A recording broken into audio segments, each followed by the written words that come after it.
What's up, beauties? Welcome back to my channel.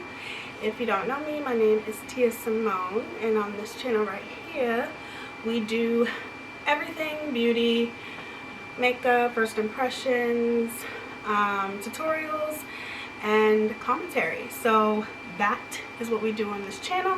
If that's something that you think you might enjoy, please make sure you give me a like and a subscribe. It means the absolute world to me. And today we're actually not even going to be playing in makeup today. This is a first, and probably, I don't want to say the last time, but I haven't filmed for a couple weeks, so I want to just chat with you guys and have some coffee. And I want to share with you guys a few palettes that I got that are very affordable that I recommend, and what I'll be using in the next video in a couple days for first impressions. But you don't have to go out and get a $100, $200 Natasha Denona palette or a Pat McGrath palette. I mean, if you want to treat yourself, that's great, but there are some amazing affordable brands that make amazing eyeshadow palettes. So we're just going to talk in general about everything that's been going on in the commentary community, the KJ community, beastboy specifically, Critical K, everything that's just been going on, what I've observed for the past couple weeks. So yeah, that's what we're going to be doing today. So it's not going to be a very long video, and yeah, that's all I have to say. So let's get started. So I started this channel, what, like, I don't know, maybe 2 years ago, and it was just me specifically doing makeup. And the reason why I chose to do commentary is because I am a little bit ADD as far as, like, it's very hard for me to just do one thing. I feel like when it comes to beauty influencers, it's not fun for me anymore. I still watch my favorite beauty influencers, but I mean, I feel like you can only talk so much about makeup. I wanted to add commentary to my channel because I felt like I had something to say to the world, and I'm good at it. That's how I feel. Like when I would go live, when I used to do Facebook Lives before I officially started my YouTube channel, people would tell me all the time, like, you need to be like a motivational speaker, you know, stuff like that. I really enjoy analyzing things and talking about things and uplifting women. It's going to be very hard for me. It is very hard for me to talk about beastboy specifically because he is somebody that I've watched for the past, like, maybe 5 to 6 months, and I enjoy some of his commentary. I'm not saying all of his commentary. Some of his humor is just a little bit too dry for me. I don't get it. But I do enjoy watching him. But what's most important is that it is no secret how tough it is for Black creators to be successful when it comes to YouTube. If I was to ask you guys, name 3 successful Black YouTube beauty influencers, could you do that? I can name 3, but there's only one specifically in mind that everyone brings up. As a matter of fact, it's almost as if she is the only one that people bring up, and that is Jackie Aina. I love Jackie Aina. I think she's absolutely beautiful. I've been watching her. She's one of the reasons why I wanted to start a beauty channel.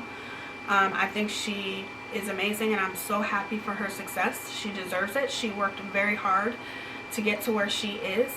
However, Jackie Aina should not be the only successful Black beauty influencer. There should be more. Now, if I tell you to think of a successful white beauty influencer, you're going to think of several, because I can name several that I watch, which is Jaclyn Hill. Even Laura Lee has managed to bounce back and gain all of her subscribers back that she even lost a few years ago with Dramageddon 15, whatever.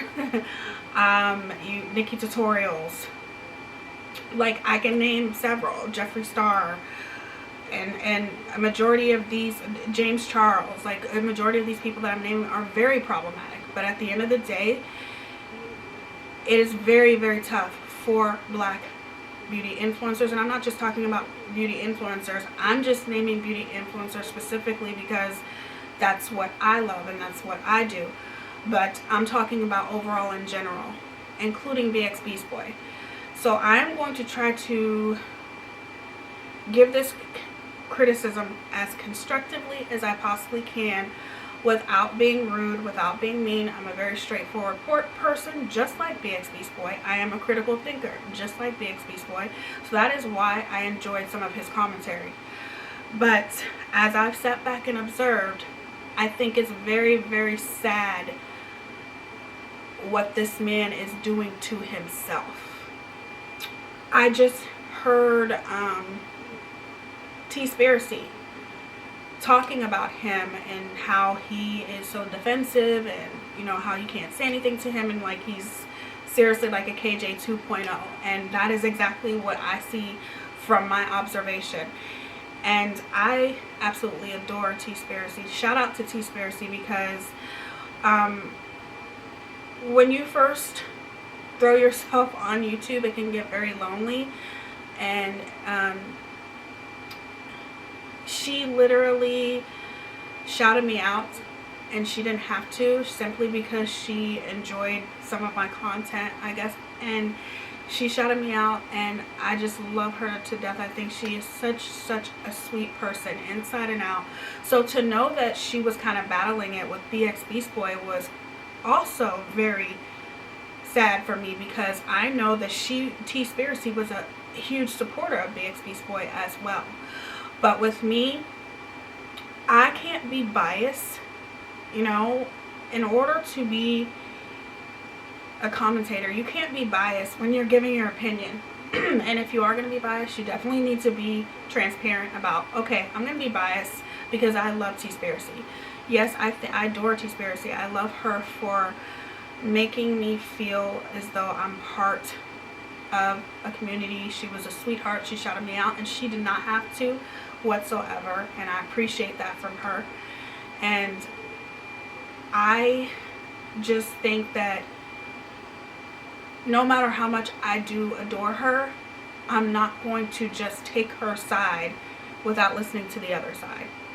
Unfortunately, it is very hard for me to understand why these two are not getting along. I can't get to the reason as to why they're not. So I'm not going to guess. I probably will reach out to her and see what's happening between the two of them. But I do know that she really doesn't have to say anything, because after I listened to True Ball of Wax go on beastboy's live, that pretty much summed up everything for me.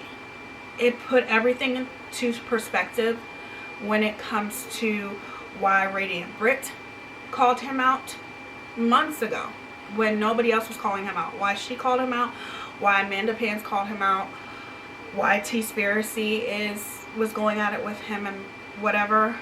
And True Ball of Wax, I don't know True Ball of Wax. I've been on her live a couple times. I enjoy her content. I think she's a sweetheart. She is, I think she's so funny as well.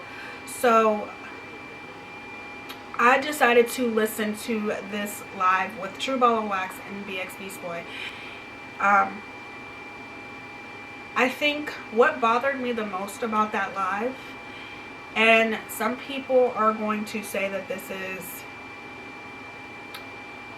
very blunt, but I'm a blunt kind of bitch. That's all I can say. beastboy is very, very quick to say that people like Radiant Brit, T-Spiracy, even True Ball of Wax are sad-fishing, playing the victim, and also making him look like the angry black man. But to beastboy, you are putting yourself in a position for them to make you look like the angry black man.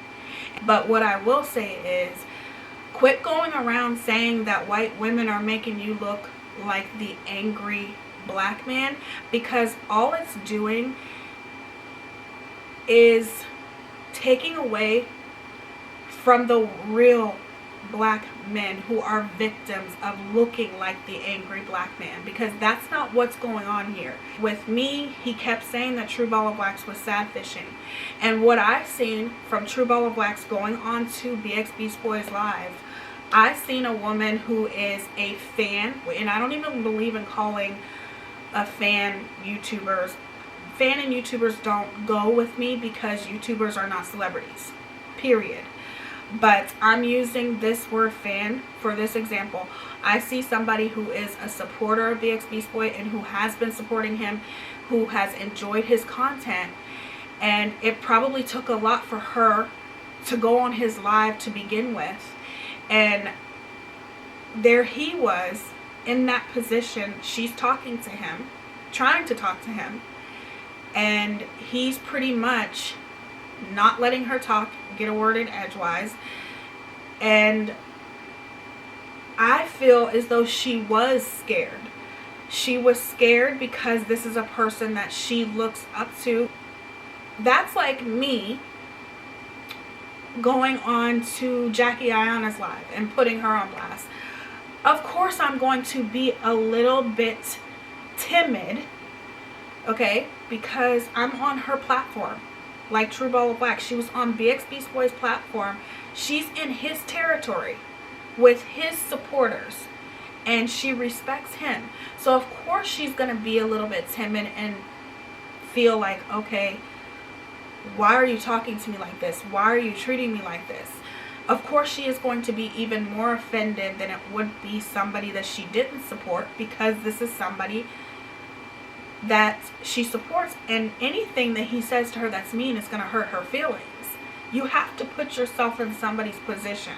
And I have watched this man literally drop as far as his views, his engagement, everything has dropped.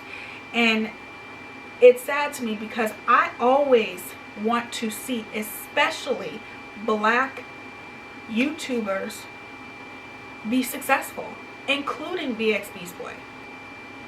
It is a huge disappointment because you cannot be a critic. He's always talking about he's a critical thinker. You can't be a critical thinker and not take constructive criticism. Like, you just can't. Like, you have to be able to look at things in all aspects. And you, when True Ball of Wax was on your channel, on your live, you literally didn't let her get a word in edgewise. You said she was sad fishing, and this is a supporter of yours. And then you have the nerve to make a video telling people to unsubscribe from you if they don't like this. A list of things that he is going to do, and if his subscribers don't like it, then they can leave. This, I don't know whether Beastboy, if you're doing this because you feel like being the villain will gain more subscribers for you and will make you more noticeable because that's worked for Katie. But what works for white YouTubers don't work for black YouTubers. I'm just going to be real with you, and that's the truth. Some people, there's some honesty for your ass. You might not agree with me, but it's just true. You can't be the villain. You cannot sit there and tell people to unsubscribe to you and be unappreciative to the subscribers that you have, because all it shows is that you are ungrateful and unappreciative of the 14,000 subscribers that you have. That is very successful. It's not a huge platform, but it's still very successful compared to a lot of others. And you completely, you're throwing it away. You're throwing it away for what? Because you think that everyone is supposed to agree with every single thing that you say, no matter what it is. And if people don't agree with you say, then they can unsubscribe. That's not the way life works. That is not the way YouTube works. That's not a way a critical thinker's mind works. Everyone is going to think differently than you. And you should welcome that. Everyone should welcome a person who thinks differently, because you can learn from others. A person that walks around acting like they know everything has to be probably the dumbest person in the world to me, because you cannot walk around acting like you know everything. You are supposed to learn off people, experiences, everything, every person that you meet, everything that comes into your life, every obstacle, you learn from it. You should always be thriving. You should always be learning. No, not everyone's going to agree with everything that you say, and that's okay. People are not going to agree with some of the things that I'm saying right now, and that's okay. You're entitled to your own opinion. And maybe when you leave your opinion down in the comments, I might say, you know what, you're right. I should maybe think like this, think like that. That's the way it should be. But yet, you're telling everybody in so many words, which you might as well have just said it, instead of naming lists of things of people who don't agree with the things that you do. You might as well have just said, if you don't agree with everything I say, then unsubscribe for me. I just feel like I don't like it when people always use that excuse. You know, they're trying to make me look like the angry black woman, or they're trying to make me look like the angry black man, because I don't feel that that's what is happening, or that's what was happening with True Ball of Wax and beastboy. No, he was really treating her very bad. He was being manipulative, condescending, and just flat out mean. And this is actually somebody who supports you. And I noticed something that he had said to True Ball of Wax when she said, I'm a supporter of yours, I enjoy your content. Now, normally, even if you're having a debate with somebody who is a subscriber of yours, if that person says, you know, I enjoy your content, the first thing I'm going to say is thank you. I appreciate you supporting me.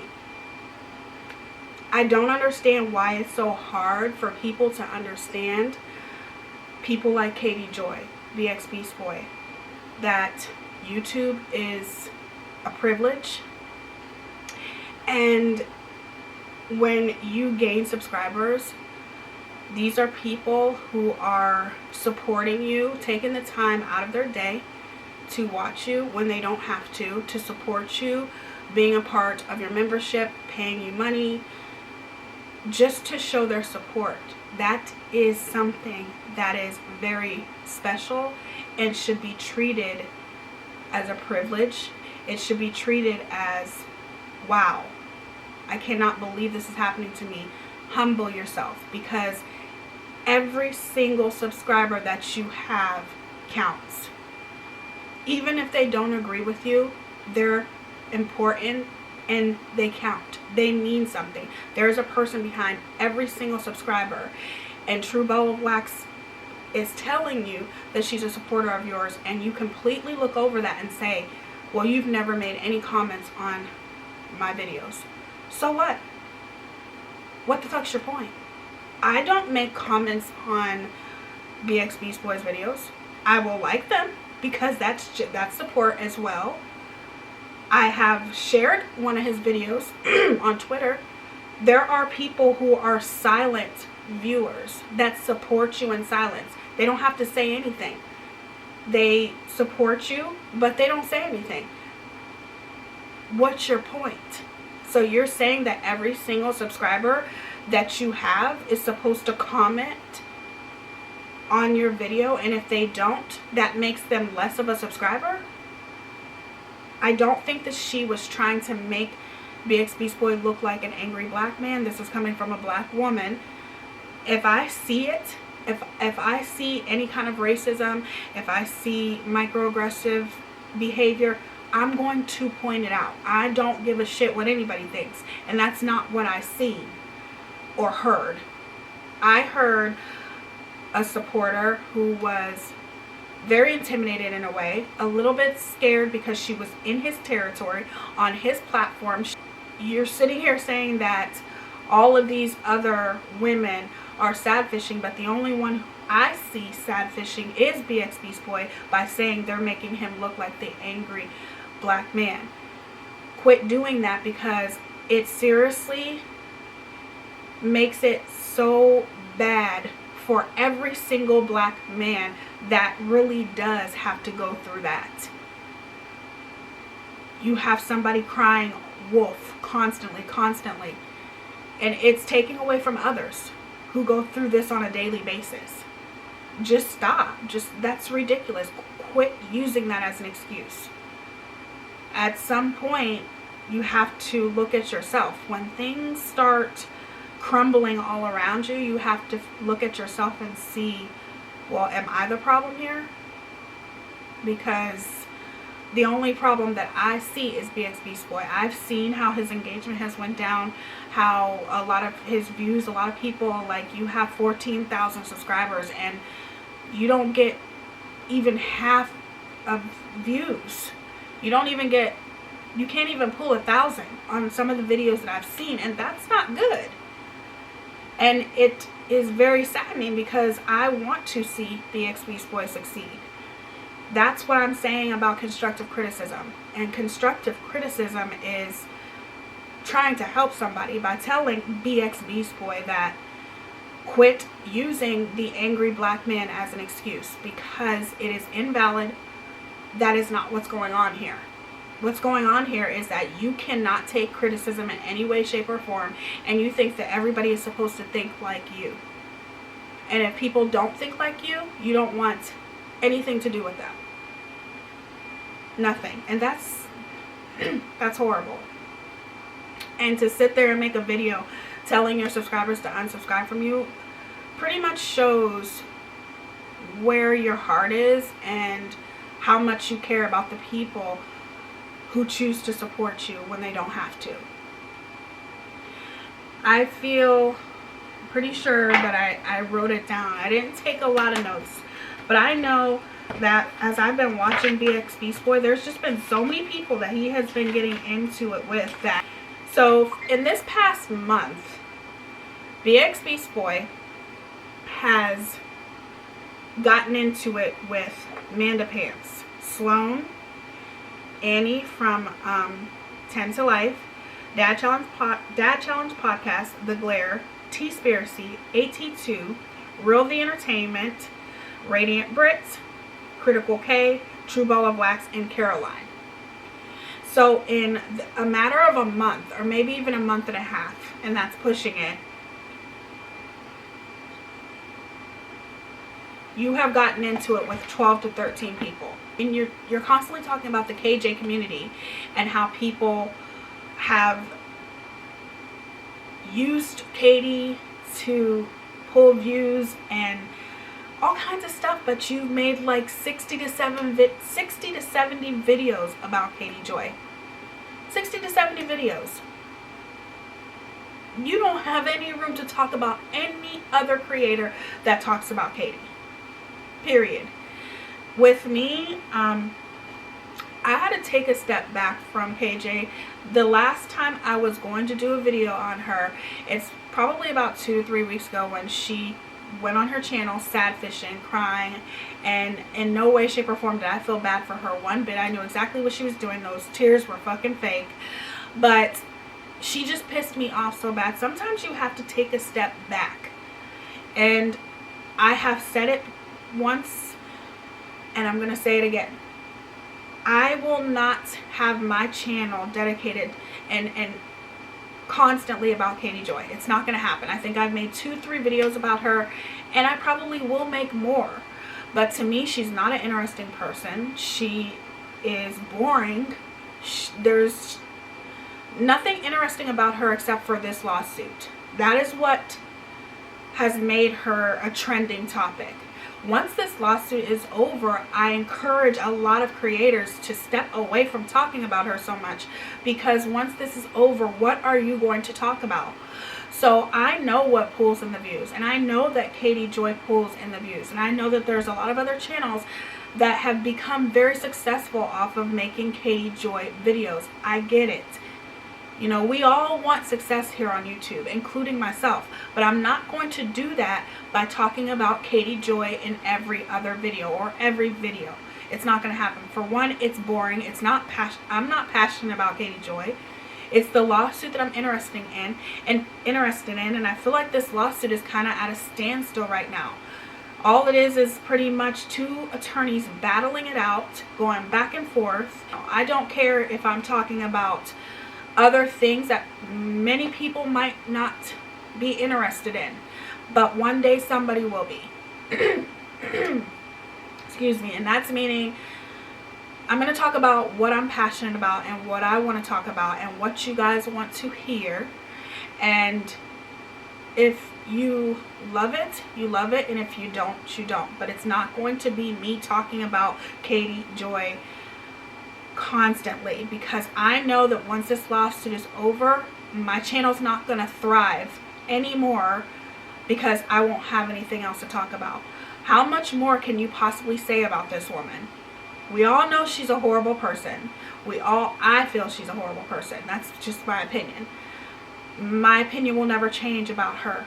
She's never going to change. I feel like she's constantly going to be the same person that she is. Once this lawsuit is over, either she's going to win or she's going to Katie Joy's going to win this lawsuit and continue on being how she is on her channel by insulting and talking about the Duggars and Teen Mom and blah blah blah blah blah. She's going to continue doing the same thing that she's always done. And if she loses, hopefully she's not on the YouTube platform anymore, so she can't hurt people any further than she already has. But to me, I understand that she pulls in views because of everything that's going on, but guess what?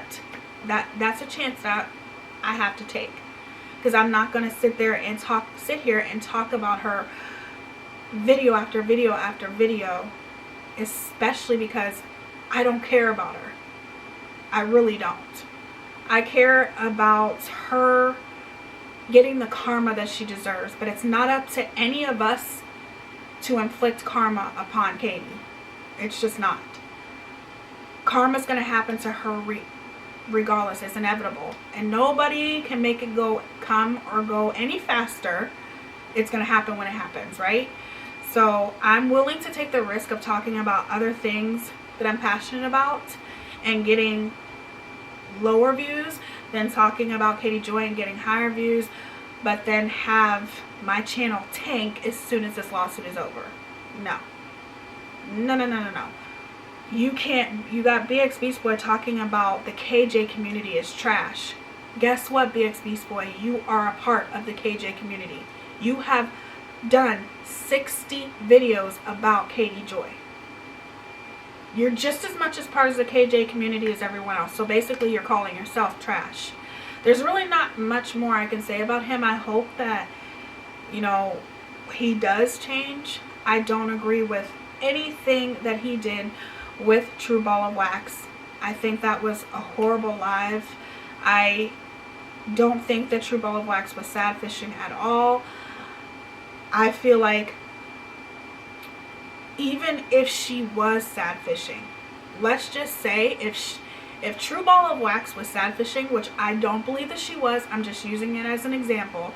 If she even was sad fishing, guess what, BX Beastboy? You took the bait. You gave her every reason to walk away saying, oh my God, this man was so aggressive towards me and he was so this and so that. You fell into that stereotype of the angry black man. Quit doing that. Stop. When it came to everything that went on with BX Beastboy and Radiant Brit, I used to watch Radiant Brit and I still do watch her sometimes. I've actually was a huge supporter of hers, and I reached out to her and never heard back from her. I think I reached out to her a couple times to get her opinion about something, and she never got back with me. And once I reached out to her and I didn't hear back from her, I just kind of looked at her in a different way. I'm not saying that I think her content is awesome, but I'm the type of person where I've reached out to people that have way more subscribers than her, and they have literally, I've always gotten an answer back or a word of encouragement or something. And you know, I actually really did look up to her, but now I just don't see her in that way anymore. But I do think that she is, you know, going places, and I wish her nothing but success for her channel.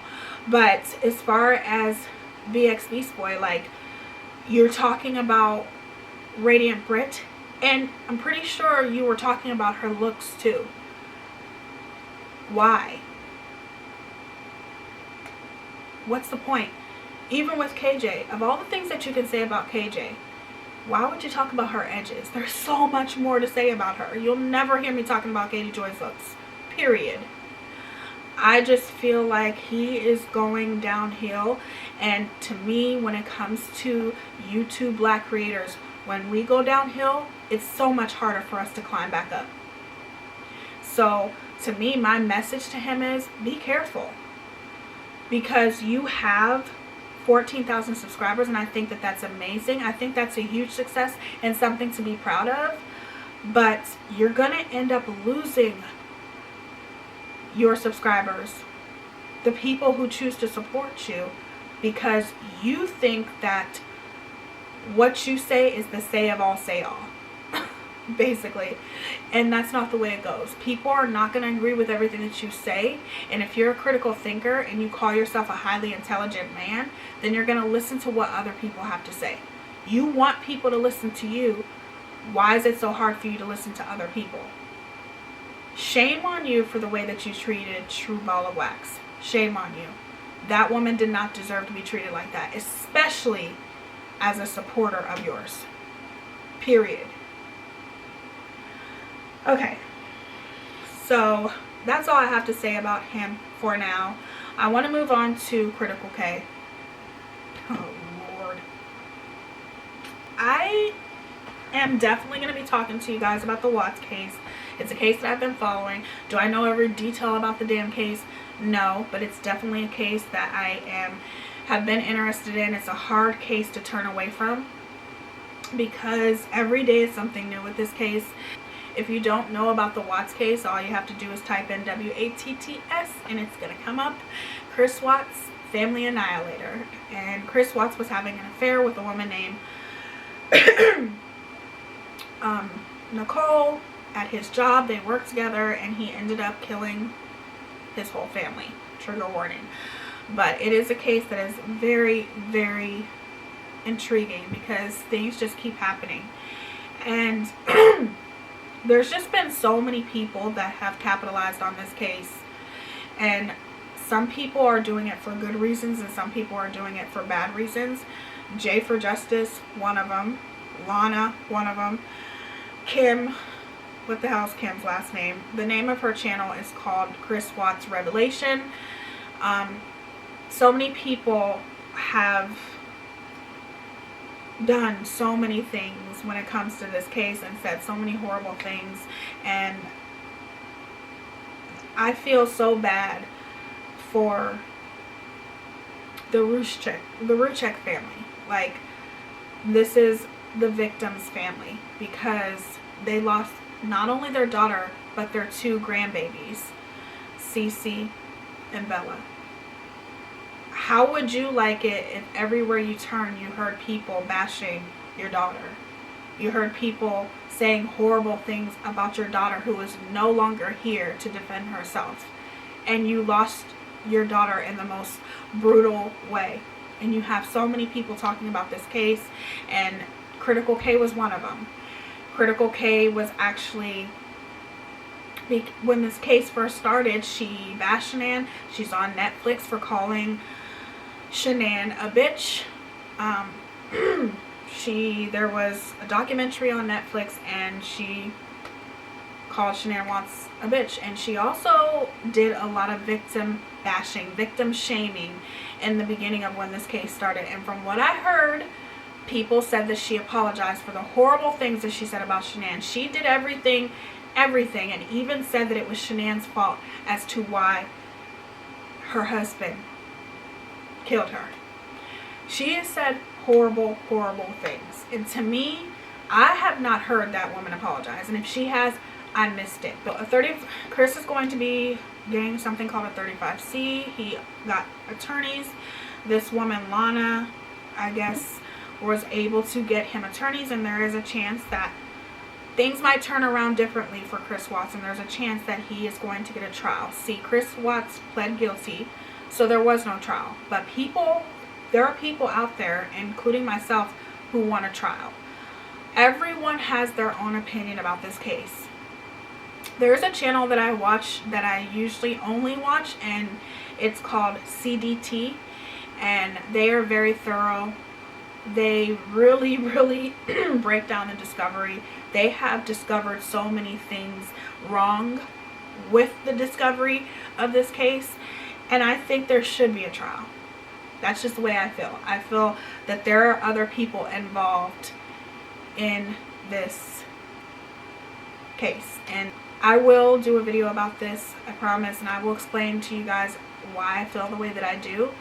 But Critical K is starting to get back into this case again and doing videos because Chris Watts now has attorneys, or 2 attorneys or 1 attorney, I'm not sure, but either way he has attorneys now, and he may possibly be getting a new trial. We don't know what's going to happen, but regardless, Critical K is definitely sticking up for Shanann, sticking up for Shanann's family and everything that they were going through, even though she didn't give a damn about them a year ago when she was bashing Shanann and saying that she deserved to happen what happened to her. I don't feel like Critical K is very objective. She's not looking at this case objectively. She looks at it like Chris Watts did it, that's it, everybody needs to back off and leave this alone, because can you imagine how much the victim's family is suffering? I get it. Anytime I see people talking about this case, especially when they're talking about a chance of Chris possibly getting a new trial, people talking about Shanann, there are still people out there still bashing her. I always think about that family. My heart goes out to them. My prayers go out to them, because I couldn't imagine how they feel. I can't even imagine. People have been capitalizing off of this case from the very beginning, including Critical K. So, with everything aside, I agree with Critical K to a certain degree, and I think it's very honorable that she is sticking up for Shanann and sticking up for Shanann's family. However, she's not looking at it objectively. And also, when did she apologize for the shit she said about Shanann? So if you guys know, you can let me know so I can go look and see where she apologized, because to me, she is the last one that should be talking about this case, period, and you're sticking up for Shanann. But to me, here's how I look at it, because I'm going to keep it real. You are sticking up for Shanann, and although I think that's great, and you have a platform where your voice can be heard, the only reason why you're sticking up for Shanann and why you are apologizing, if you did apologize for the things that you said in the past, is because you went as far as you could go when it comes to criticizing Shanann and bashing her, even though she's not here to defend herself. You got as far as you were going to go doing that. You got as far as you were going to go bashing Shanann. You got on Netflix, you got your little voice on Netflix and all that kind of stuff. Why would she continue to do that? Where is that going to get her? It's not going to get her anywhere. She got as far as she was going to go bashing Shanann Watts. So now she has to take a different approach and stick up for her. Because trust me, if the popular thing was bashing Shanann and she thought that that was going to gain her revenue for her channel, trust and believe, she would still be doing that. That's how I feel about Critical K. She's always sitting there talking about J for Justice is in everything for the money. And she probably is. She is. It's definitely been shown by J for Justice. Her actions have shown that this is all about money to her, and she's gonna go wherever, whatever kind of narrative that makes her money, that's where she's gonna go. But let's be real here, so is Critical K. They were both together being disgusting. Critical K and J for Justice had a channel. bashing Shanann, okay? And they ended up getting into it and split apart. I have no idea why. I know that they were best friends, whatever. But regardless, they both went their separate ways. And Critical K continuously bashed Shanann because it was helping her. It was getting her subscribers. So now she is sticking up for Shanann and apologizing for the things that she said back in the day. You are no different than Jay for Justice. The only thing is that you are sticking up for Shanann and Shanann's family 100%, and I think that's amazing. I think that's great and honorable. But at the end of the day, you are in it for the money just like they are. They just have a different narrative than Critical K. It's to me, all this bullshit, like, I'm not going to sit here and pretend and say, oh, well, Kay apologized for the things that she said in the past. I don't give a shit. She has a voice, and she's letting her voice be heard on her platform for the greater good, and I think that's great. But guess what? The only reason why she's doing that is for the same reason that she was bashing Shanann 2 years ago. For the money. Period. And nobody's going to tell me any different. If you don't like it, I don't give a shit. Okay? Keep it moving. Everyone has their own ways of what they want to do for their channel. And mine is to uplift women, to speak the truth. And I don't give a shit if people like it or not. I just don't. But I do have a lot of content coming you guys' way. Like I said, I am going to do the Watts case. I'm going to be doing a video about Beyonce because I have a lot of stuff to say about Beyonce. And yes, I am a part of the Beehive. I'm not a stan, but I'm definitely a fan of Beyonce and Jay-Z. And I want to do a video about her because there's some things that I want to talk about with her. We are going to be talking about taking time for yourself, self-development things. I have a lot of stuff coming you guys' way, so be on the lookout for that. But really, those are the only two things I really wanted to talk about. During the time that I was observing things, I just learned so much. I always feel like it is so very important to be observant. It's so very important to sit back and watch people, watch their actions, watch the things that they do, watch the things that they say. Be still, and you will see things that you would never have seen if you weren't carefully observing. And I think a lot of the things I've observed about the YouTube community as a whole is that not every single creator, but a lot of creators, they will only talk to you when it benefits them. They only want something to do with you when it benefits them.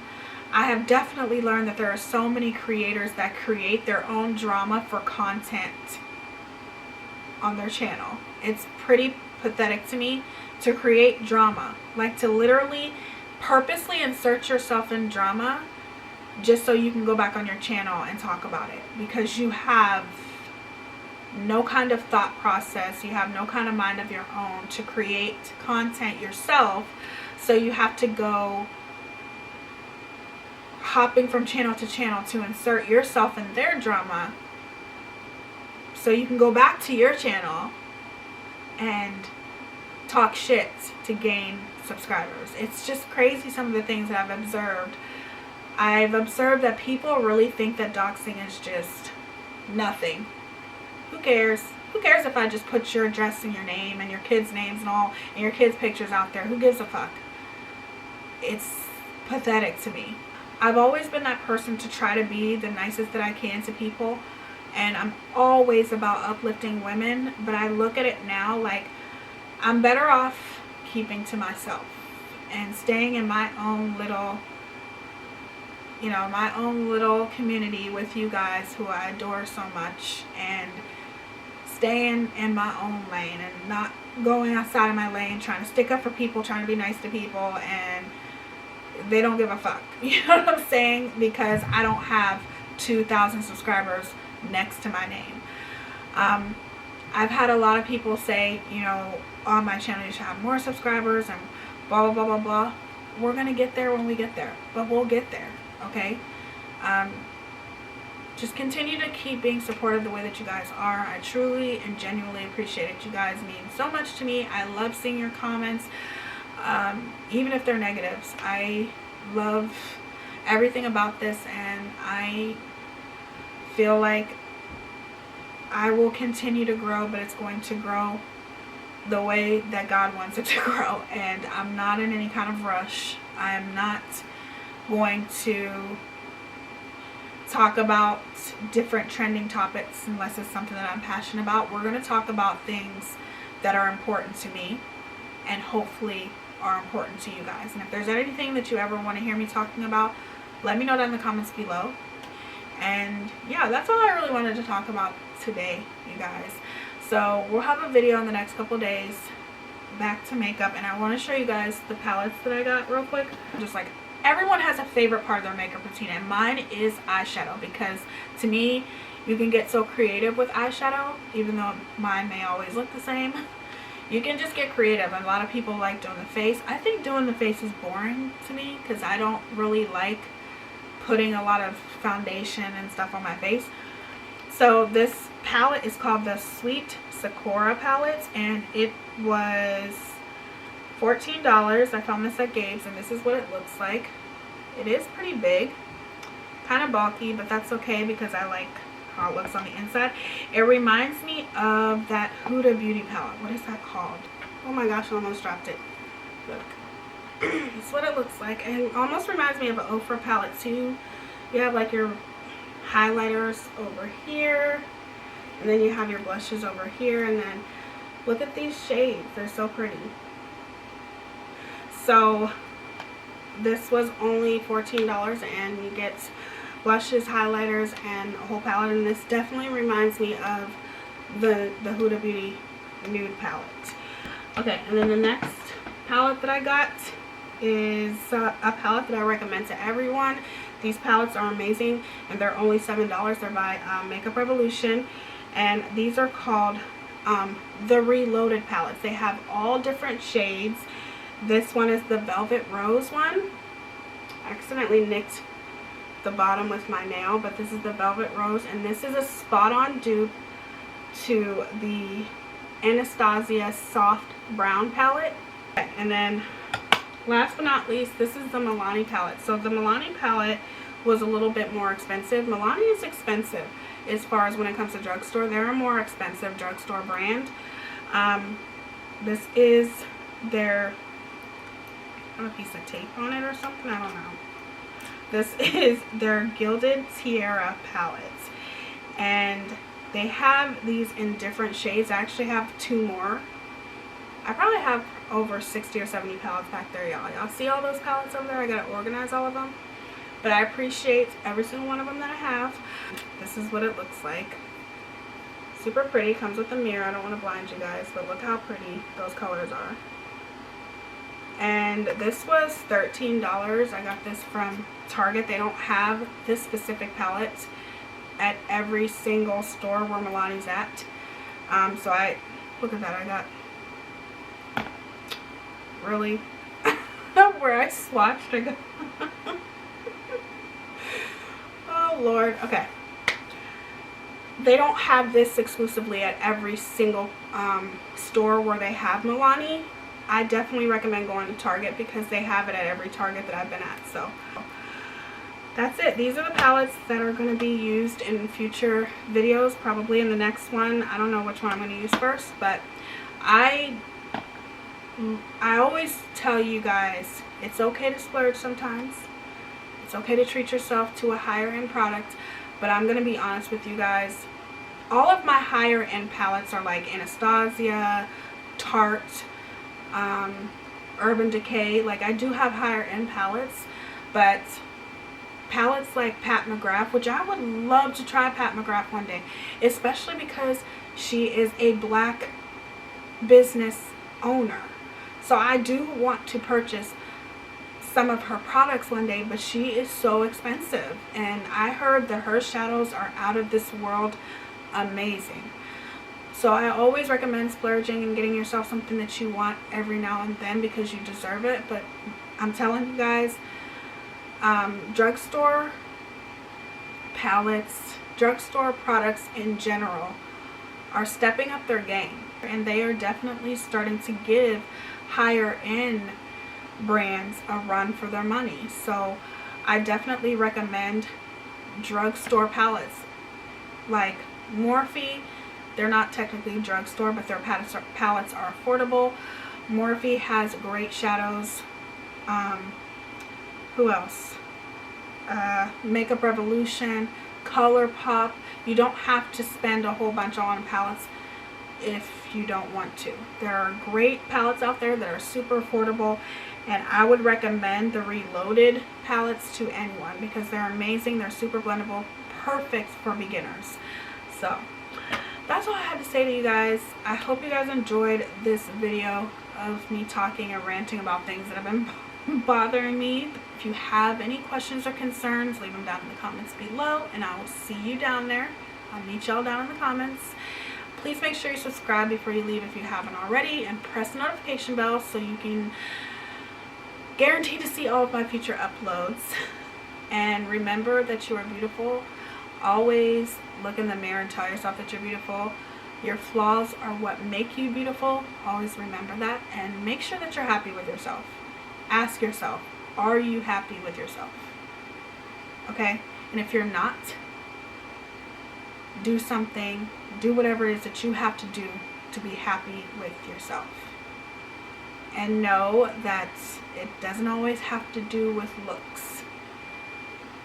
You might not be happy with the job you have. You might not be happy with, you know, anything in your life. It doesn't have to always be with looks, but just always, always, always love yourself and know that you are beautiful in every way. I will see you guys on the next one. So, see you guys soon. Bye.